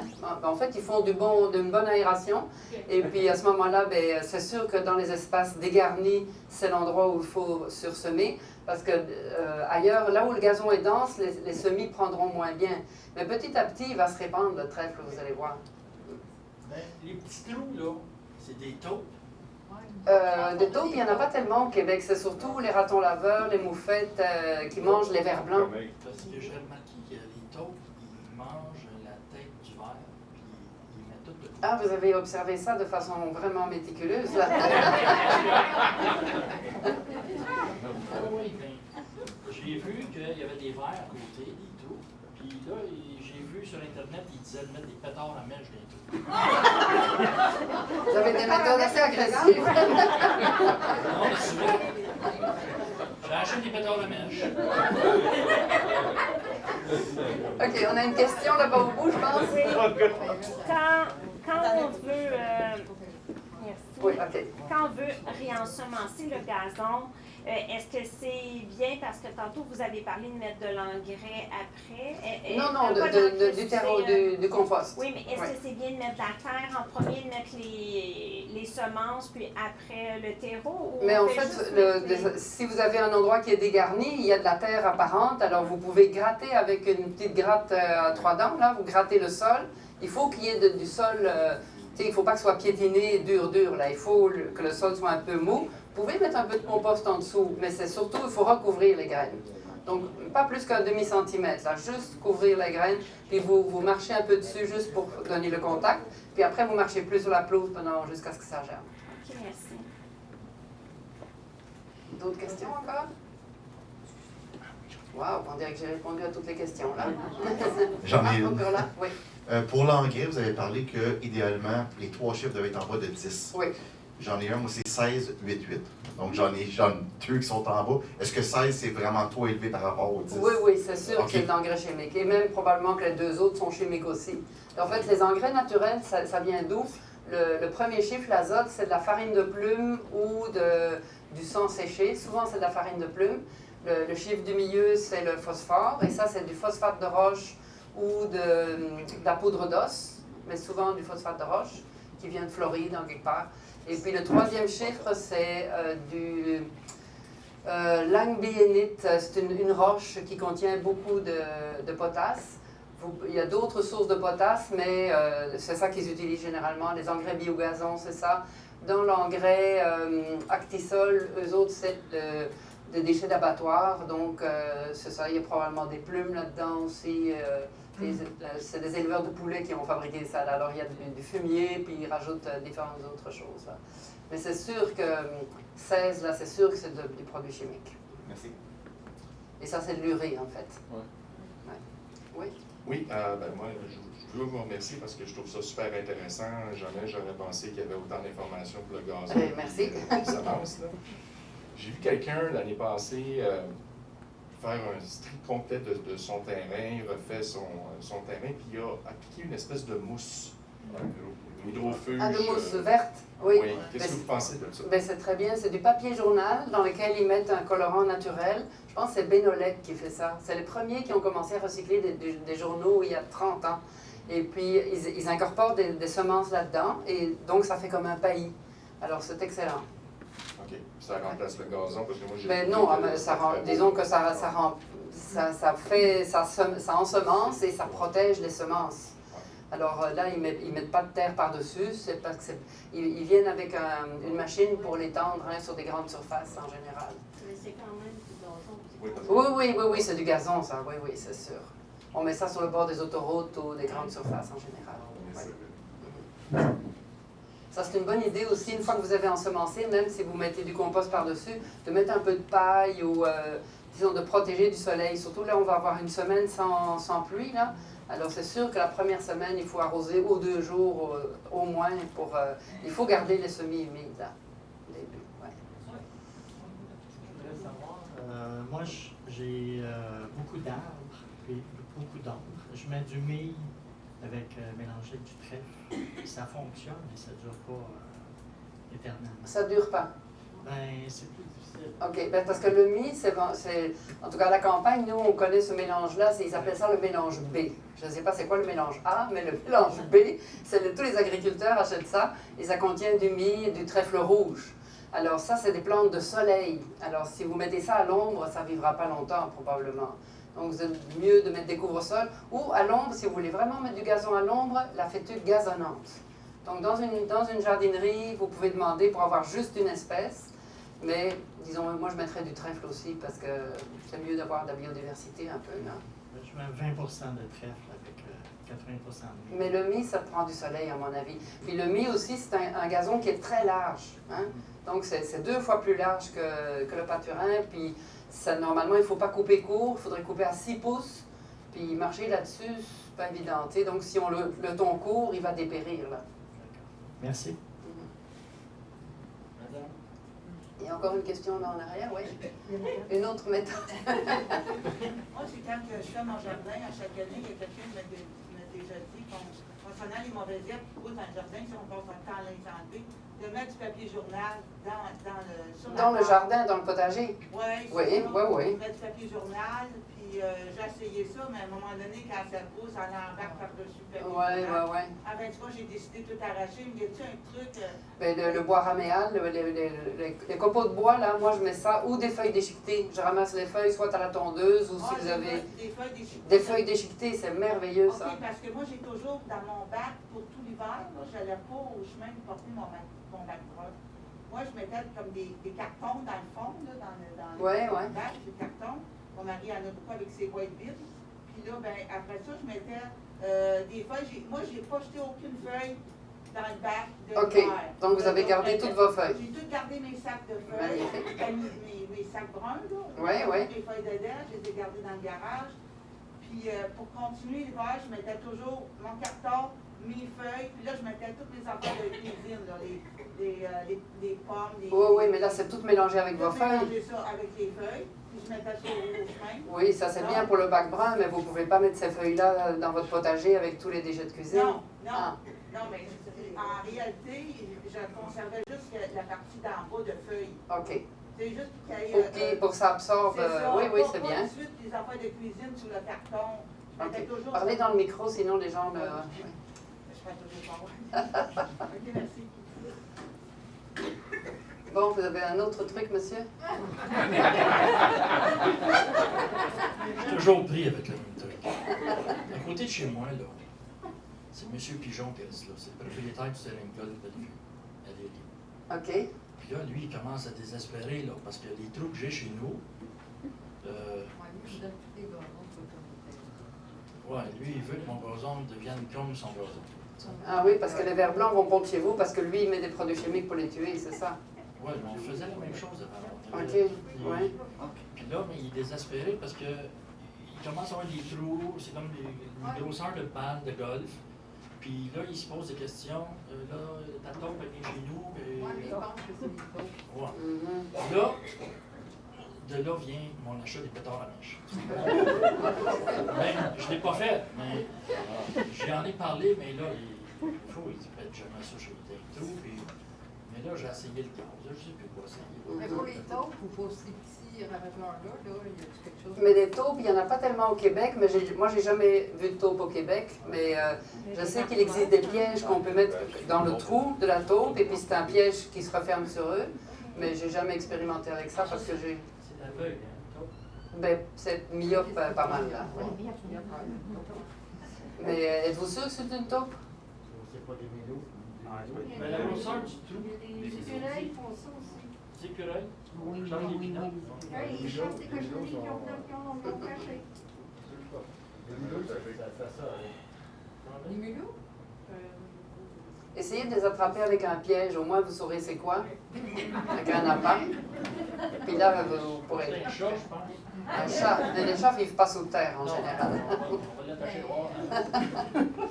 Encore une question, oui. Moi, je parle assez fort aussi, donc... ça n'arrive pas. Comment vous voyez le futur? On voit beaucoup des changements climatiques drastiques qu'on ne voyait pas dans le passé. On voit un certain âge qui arrive, on voit des périodes de grosse sécheresse. Même dernièrement, j'ai fait des choses au gazon, on a déjà des fissures larges comme ça. Comme dit, la terre est forte, l'autre affaire, mais quand même, c'est là-dessus. On a eu beaucoup de pluie dernièrement. Puis on voit quelque chose, que la terre elle sèche beaucoup, mais est-ce que dans vos plans, qu'est-ce que du passé, avec les gros changements climatiques qu'on vit, soyons réalistes, elles sont là. On n'a plus les hivers qu'on avait, on n'a plus les ouvertures d'hiver, on n'a plus. C'est drastique, puis on a des canicules et je pense pas ça va le virer comme c'était dans le passé. Donc, dans les plans, c'est sûr que c'est extrêmement intéressant que ce que vous avez présenté aujourd'hui. Mais qu'est-ce qui arrive, c'est que ça va être à refaire à chaque année, l'autre affaire. Je sais que vous ne savez pas le futur, mais non, c'est ça. Mais à faire quelque chose, est-ce qu'il faut envisager? Ma stratégie, ça a toujours été d'essayer de copier la nature. C'est quoi qu'elle fait la nature? La nature coupe pas le gazon, puis si on, comme chez nous sur notre terrain, on a 3 acres et demi. Alors je ne veux pas tondre pendant des heures sur mon terrain. On a juste du gazon autour de la maison et on a mis un pré-fleuri d'à peu près 20 000 pieds carrés. Et puis ça, c'est absolument magnifique, mais j'habite à la campagne. C'est pas quelque chose que vous pouvez faire dans un petit terrain de banlieue nécessairement, là. Mais c'est absolument magnifique. Là, ça vient haut comme ça pendant l'été. On fauche une fois par année à l'automne, mais c'est fantastique. Ça fait 18 ans maintenant qu'on a ce pré-fleuri. Puis ça évolue d'une année à l'autre. Il y a des plantes qui apparaissent, d'autres qui disparaissent. Puis il y a des plantes sauvages. J'ai jamais semé de verge d'or, puis évidemment j'ai de la verge d'or. Mais c'est beau et j'ai pas besoin de tondre. Alors le gazon, c'est bien pour autour de la maison dégager un peu, puis pour jouer, s'asseoir dans l'herbe, quand les enfants viennent jouer au ballon, des choses comme ça. Mais est-ce qu'on a besoin de tondre des immenses espaces? Et c'est ça, il y a toujours un peu cette image du terrain de golf qui, comme moi j'habite à côté du golf de Halls Edge. Je ne sais pas si vous êtes déjà allé, mais c'est un golf magnifique. Je vais me promener là juste à l'automne et quand le golf est fini, puis à l'hiver, là. Mais c'est un peu irréaliste, là. D'ailleurs, je me demande, le golf existe depuis bien plus longtemps qu'existent les pesticides. Donc, autrefois, les gens devaient jouer sur des prairies. Alors, ça devait être plus difficile. Mais là, on leur a facilité la chose avec ces espèces de tapis artificiels. Pourquoi qu'on ne revient pas à des choses plus naturelles? Parce que le golf, j'imagine que les gens qui aiment ça, c'est parce qu'on marche dehors, etc. Mais on en respire des produits chimiques sur ce terrain-là. Là. Et c'est surtout des fongicides qu'ils mettent sur les terrains de golf. Parce que il y a quand même, ils sont obligés de réduire, les pesticides ne sont pas interdits, mais ils sont obligés de réduire et de soumettre un plan de réduction aux 3 ans. Et le premier rapport que moi j'ai vu, parce qu'au début j'étais sur un comité avec le gouvernement, et puis le premier rapport qui est arrivé, on nous a dit il y a 10% des terrains de golf qui mettent 90% des pesticides, et les autres font des gros efforts. Alors il y a des golfs de prestige là, Les autres, ils s'en fichent, là, peut-être. Donc, posez des questions. Si vous jouez au golf, posez des questions à ceux qui entretiennent le gazon, puis dites-leur, pourquoi vous ne laissez pas le gazon plus long? Puis, en tout cas, moi, je ne joue pas au golf, je ne sais pas si ça pourrait être faisable, là, mais je me dis, il faudrait essayer de revenir à quelque chose de plus naturel, tu sais, comme sport, là. Je ne connais pas l'avenir, mais disons... Les propriétaires de terrain de golf, il y a une certaine fierté de beauté. C'est quand vous utilisez l'exemple de terrain de golf, mais c'est ça, tu vois qu'est-ce qui arrive, parce que quand tu joues avec des amis, l'autre affaire, c'est toute beauté, puis c'est pas de manière, puis c'est c'est... Mais c'est une beauté artificielle, un peu comme la femme avec la taille de guêpe qui a pas... Tu sais, dans le temps, ils mettaient des corsets, aujourd'hui, c'est plus le cas, là, mais disons que on ne peut pas tout avoir des tailles de guêpe et puis des belles fesses et puis être blonde et puis, tu sais, la nature, c'est la diversité. Que le gazon soit long, court, terrain de golf, quand tu joues mal, tu manques. Oui, voilà. Voilà.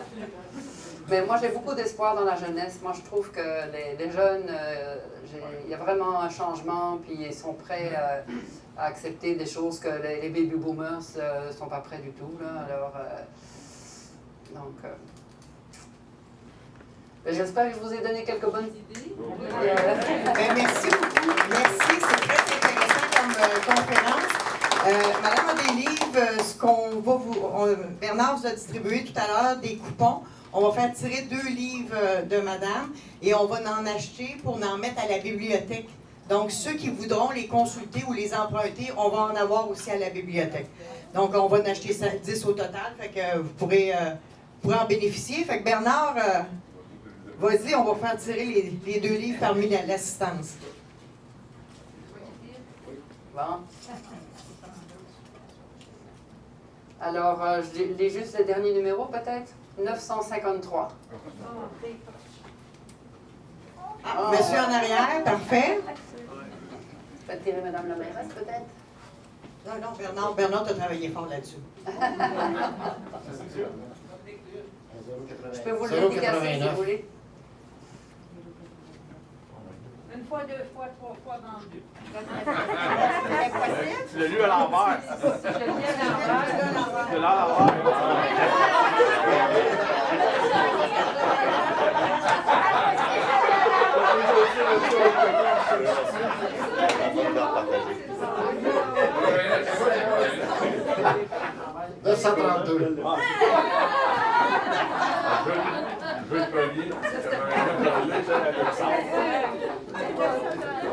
Donc, pour les autres, si vous êtes intéressés de les emprunter à la bibliothèque, ils vont être disponibles, mais peut-être pas demain matin, le temps qu'ils les rentrent dans la machine là, pour qu'ils soient numérotés et tout. Mais très bientôt, ils vont être disponibles à la bibliothèque. Mais, les 2 gagnants, je vais vous dédicacer. Voilà, là. Super. Bien, merci beaucoup tout le monde. C'est le fun de votre participation. Puis surveillez le site Internet et puis l'info, merci. Il va y avoir d'autres conférences qui vont traiter de l'environnement et tout. Donc, merci beaucoup. Je sais pas,